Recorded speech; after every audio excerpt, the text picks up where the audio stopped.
मराठी, संस्कृत, फारसी सहित कई अन्य भाषाओं में प्रवीणता हासिल करने वाले छत्रपति संभाजी महाराज उम्र के केवल 14 साल में बुद्धभूषण, नखशिख, नायिका भेद, सात छातक जैसे 3 संस्कृत ग्रंथ लिख के अपनी प्रखर विद्वत्ता का परिचय देने वाले शिवाजी महाराज के सबसे बड़े बेटे और मराठा साम्राज्य के दूसरे शासक छत्रपति संभाजी महाराज। छत्रपति शिवाजी महाराज के निधन के बाद स्वराज्य हासिल करने के लिए महाराष्ट्र में आए हुए औरंगजेब को अपनी वीरता और रणनीति से कई बार धूल चटाने वाले छत्रपति संभाजी महाराज अपने 9 साल की कारकिर्द में 120 से भी ज्यादा युद्ध करके और उसमें से एक भी लड़ाई न हारने वाले पराक्रमी छत्रपति संभाजी महाराज एक ही समय में डच, पोर्तुगीज, इंग्रज, फ्रेंच और मुगल जैसे 5 शत्रुओं का डट कर विरोध कर अपना मराठा साम्राज्य बढ़ाने वाले छत्रपति संभाजी महाराज दुनिया के इतिहास के महान योद्धे, अटूट बहादुरी का प्रतीक छत्रपति संभाजी महाराज। संगमेश्वर कोकण के रत्नागिरी जिले में बसा एक ऐसा ऐतिहासिक गांव जिसे भुलाना नामुमकिन है, क्योंकि इसी कस्बा संगमेश्वर में औरंगजेब के सरदार शेख निजाम यानी मुकरब खान ने छत्रपति संभाजी महाराज को धोखे से कैद किया था। आज के वीडियो में देखते हैं कस्बा संगमेश्वर का सरदेसाई वाड़ा, जहां कैद होने से पहले संभाजी महाराज रुके थे। यही कस्बा संगमेश्वर के चौक में शंभू महाराज का भव्य स्मारक आप देख सकते हैं और यहीं से स्मारक की थोड़ी ही दूरी पर है सरदेसाई का वाड़ा। संगमेश्वर और उससे नजदीक श्रृंगारपुर की जगह में छत्रपति संभाजी महाराज हमेशा आते थे। गर्मियों में इस जगह जब वो आते थे तभी वो इसी सरदेसाई वाड़ा में रुका करते थे। ये वाड़ा करीबन 300 से 350 साल पुराना है।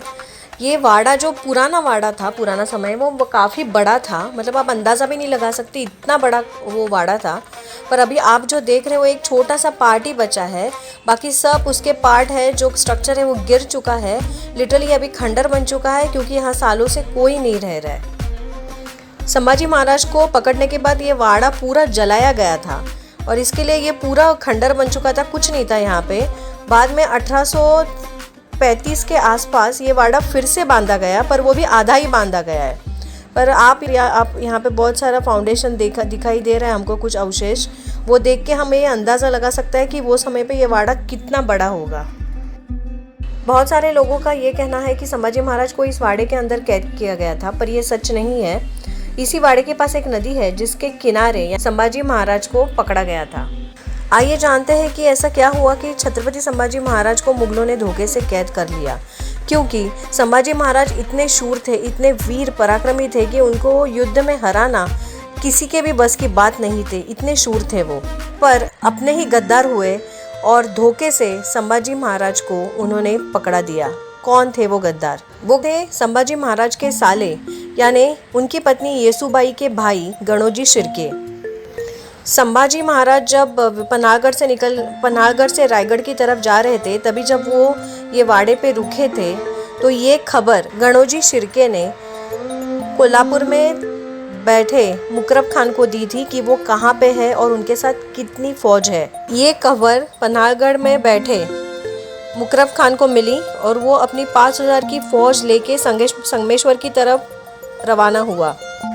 गणोजी शिर्के ने मुकरब खान को पनाड़ागढ़ से संगमेश्वर आने वाला शॉर्टकट बताया, जिसके वजह से वो बहुत ही जल्दी संगमेश्वर में पहुंच गए। ये बात कोल्हापुर के पनाड़ागढ़ के किलेदार मालोजी घोरपड़े तक पहुंची। इतने मालोजी बाबा स्पीड से आए संगमेश्वर की तरफ कि वो मुकरब खान के पहले ही संगमेश्वर में पहुंच गए और ये खबर उन्होंने संभाजी महाराज को दी कि विश्वासघात हुआ है, मुगल सेना आई है, आप यहाँ से जल्दी से रायगढ़ के लिए रवाना हो जाओ। अपने छत्रपति को बचाने के लिए मालोजी बाबा वायु की गति से अपनी तलवार चलाकर मुगलों से युद्ध कर रहे थे, पर उनमें उनकी जान चली गई। संभाजी महाराज और कवि कलश यहाँ से लड़ाई करते करते नावाड़ी नदी तक जा पहुँचे, पर वहाँ जाने के बाद उन्होंने देखा कि ऑलरेडी पूरा नदी को मुगलों ने घेर लिया था। तो यही नदी के पास, नावाड़ी नदी के पास, बंदर के पास बहुत बड़ा युद्ध हुआ।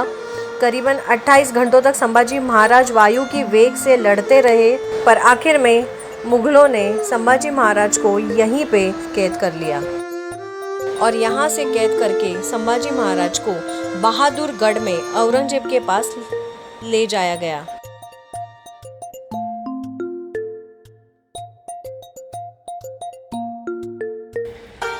आप मेरे पीछे जो रास्ता दिख रहा है, जो वाड़ा के पीछे से जाता है, वही रास्ते से संभाजी महाराज नीचे नावाड़ी नदी तक गए थे और जहाँ पे युद्ध हुआ था।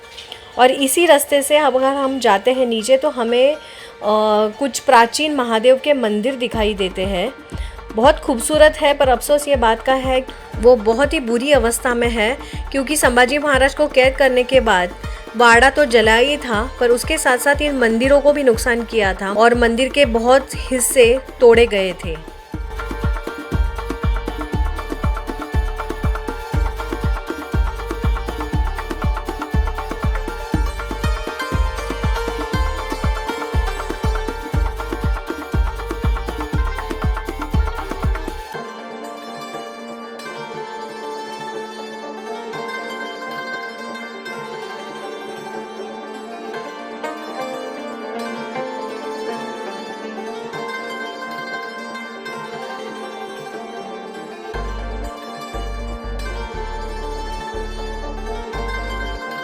इस परिसर में ऐसे महादेव के कई सारे मंदिर हैं, ऐसे बताया जाता है।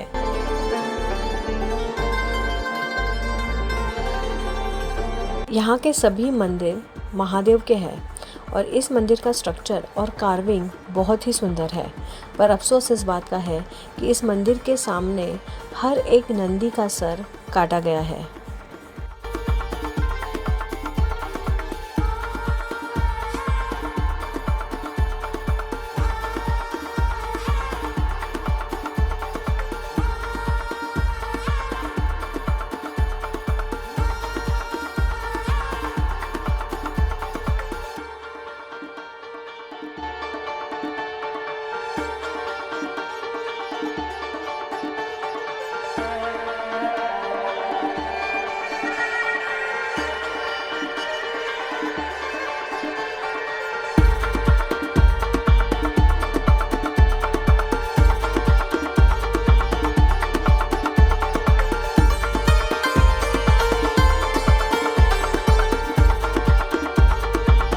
छत्रपति संभाजी महाराज ने औरंगजेब के हाथों 40 दिनों तक बर्बर यातनाएं झेली, लेकिन फिर भी उन्होंने ना तो आत्मसमर्पण किया और ना ही धर्म परिवर्तन।